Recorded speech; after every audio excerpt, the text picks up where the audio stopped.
Welcome back to Press Review. Let's start by taking a look at today's front pages in the Middle East.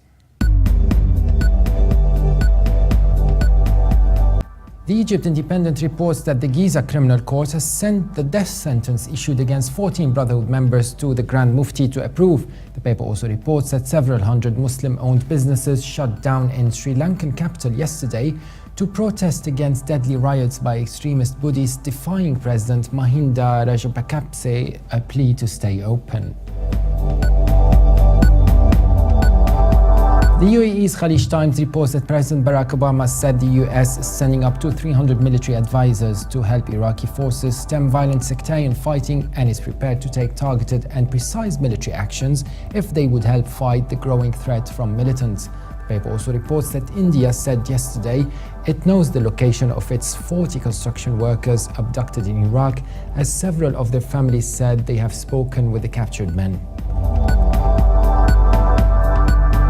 From Saudi Arabia, the Arab News reports that Saudi has dismissed accusations from Iraqi Prime Minister Nouri al-Maliki that it supports terrorist groups in Iraq as ludicrous. The paper also reports that British police have reportedly identified the killer of a female Saudi student in Essex as a 50-year-old British man. Detective investigated the possibility that 31-year-old Nahid Al-Mania was targeted because of her Muslim dress. The Jerusalem Post reports that a week after the three teenagers were kidnapped, Prime Minister Benjamin Netanyahu said that Israel knows more than we knew a few days ago, but there is still a long road ahead. The paper also reports that US President Barack Obama said the fate of the state of Iraq hangs in balance as he announced military preparations for targeted and precise action against the ISIS. Lebanon's Daily Star reports that security forces have arrested at least 17 men after raiding a hotel in Beirut following a tip-off that terrorist suspects linked to a plot to kill Parliament Speaker Nabih Berri had sought refuge there.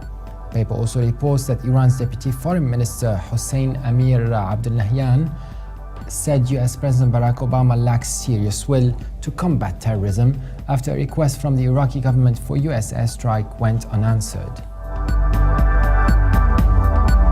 And now let's take a look at the top Middle East news from papers here in the UK.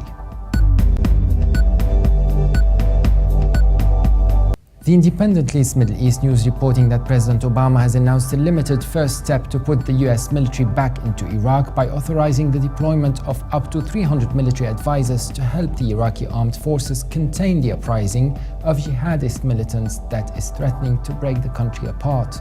The paper adds that while still holding back from airstrikes, Mr. Obama did not rule them out as a future option.